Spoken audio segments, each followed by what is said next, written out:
नमस्ते दोस्तों, कैसे हैं आप सब? अच्छा, एक बात सच सच बताइए, क्या आपके साथ भी ऐसा होता है कि महीने की 1 तारीख को जब मैसेज आता है सैलरी क्रेडिटेड, तो चेहरे पर वैसी ही चमक आती है जैसे दिवाली पर दियों में, और फिर 20 तारीख आते आते हालत ऐसी हो जाती है कि पुराने जीन्स की जेबें चेक करते हैं कि शायद कहीं से 100 का मुड़ा तुड़ा नोट मिल जाए। सच बताऊं तो मैं भी इस खाली जेब क्लब की प्रेसिडेंट रह चुकी हूँ।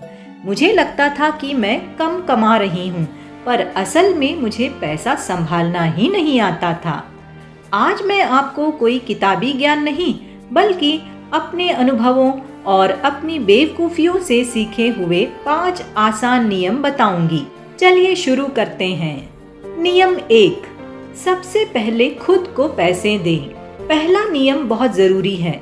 हम सब क्या करते हैं? पहले सबको पैसे बांट देते हैं, मकान मालिक को, इंटरनेट वाले को, नेटफ्लिक्स को, फिर जो बच गया उसे बचाने की सोचते हैं, लेकिन कुछ बचता ही नहीं। मैंने एक बार सोचा था कि इस महीने के आखिर में जो बचेगा उससे जिम की मेंबरशिप लूंगी। महीने के अंत में मेरे पास इतने पैसे बचे थे कि जिम तो छोड़िए, मैं ढंग का प्रोटीन शेक भी नहीं खरीद पाई। तो जैसे ही पैसा आए, सबसे पहले उसका एक हिस्सा दूसरे अकाउंट में डाल दें।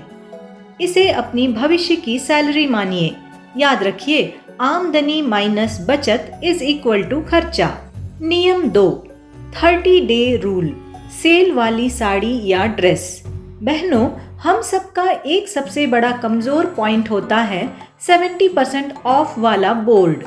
एक बार मैंने एक बहुत ही चमक धमक वाली ड्रेस सिर्फ इसलिए खरीदी क्योंकि वो सेल में बहुत सस्ती मिल रही थी। मुझे लगा था कि किसी शादी में पहन लूंगी। आज 3 साल हो गए हैं, वो ड्रेस अलमारी के कोने में पड़ी मुझे देखकर हंसती है, क्योंकि उसे पहनने का मौका ही नहीं आया। वो ड्रेस इतनी भारी है कि उसे पहनकर मैं चल भी नहीं सकती। तो दोस्तों, अगर कोई चीज़ सेल में है तो इसका मतलब ये नहीं कि वो फ्री है। अगर आप 2000 की चीज़ 1000 में खरीदती हैं जिसकी आपको ज़रूरत नहीं थी, तो आपने 1000 बचाए नहीं, बल्कि 1000 गंवा दिए हैं। नियम 3, छोटे खर्चों के लिए ऑनलाइन ग्रोसरी और कॉस्मेटिक्स। कभी आपने गौर किया है, हम ऑनलाइन धनिया मिर्च मंगाने बैठते हैं और फिर हमें अचानक दिखने लगता है बाई 2 गेट 1 वाला लिपस्टिक शेड या वो जादुई फेस सिरम जो रातों रात चेहरा चमकाने का वादा करता है। मेरे साथ भी यही हुआ।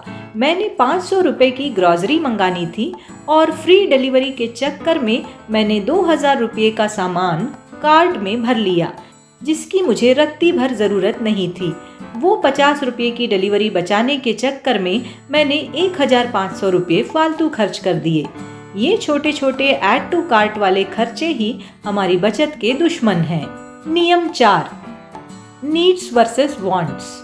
मैचिंग का चक्कर हम महिलाओं की एक और बड़ी समस्या है, मैचिंग।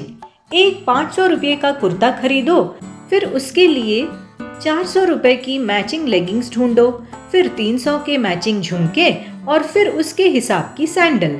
देखते ही देखते वो 500 का कुर्ता हमें 3000 में पड़ता है। मैंने भी एक बार एक दुपट्टे के चक्कर में पूरा नया सूट सिलवा लिया था, सिर्फ इसलिए क्योंकि वो दुपट्टा खाली बैठा अच्छा नहीं लग रहा था। ये मैचिंग का शौक हमारी सेविंग की लंका लगा देता है। अगली बार कुछ भी खरीदने से पहले सोचिए, क्या ये सच में जरूरी है? नियम 5, किटी पार्टी वर्सेस इन्वेस्टमेंट। बचत का मतलब सिर्फ किटी पार्टी के लिए पैसे जोड़ना नहीं है। एक बार मैंने सोचा कि थोड़े थोड़े पैसे बचाकर एक महंगा डिजाइनर बैग लूंगी, लेकिन फिर मैंने सोचा उस बैग में रखने के लिए पैसे भी तो होने चाहिए। मैंने उस बैग का इरादा छोड़ा और उस पैसे का नाम रखा मेरा गोल्ड फंड या बच्चों की हायर एजुकेशन। जब बचत का कोई बड़ा नाम होता है ना, तो वो बेकार की चीजों पर खर्च करने का मन ही नहीं करता। जब आपके सामने लक्ष्य होता है तो पिज्जा ऑर्डर करते वक्त हाथ अपने आप रुक जाते हैं। अपनी बचत को एक नाम दीजिए, उसे एक चेहरा दीजिए। वो पैसा आपके सपनों की सीढ़ी होनी चाहिए, न कि सिर्फ बैंक का एक नंबर। तो ये थे वो 5 नियम जिन्होंने मेरी जिंदगी बदली और आपकी भी बदल सकते हैं। पैसा बचाना कोई कंजूसी नहीं है, ये तो अपने भविष्य को सुरक्षित करना है। तो दोस्तों, अमीर वो नहीं जो बहुत कमाता है, बल्कि वो है जो बचाना और इन्वेस्ट करना जानता है। कमेंट में मुझे अपनी सबसे बड़ी फिजूल खर्ची वाली गलती बताइए, चाहे वो कोई बेकार गैजेट हो या सेल वाली ड्रेस। देखते हैं सबसे बड़ा खिलाड़ी कौन है। इस वीडियो को अपने उन दोस्त या सहेली को शेयर करें जो हमेशा कहती है यार हाथ तंग है। वीडियो पसंद आए तो लाइक शेयर सब्सक्राइब जरूर कीजिएगा। मिलते हैं अगले वीडियो में। धन्यवाद।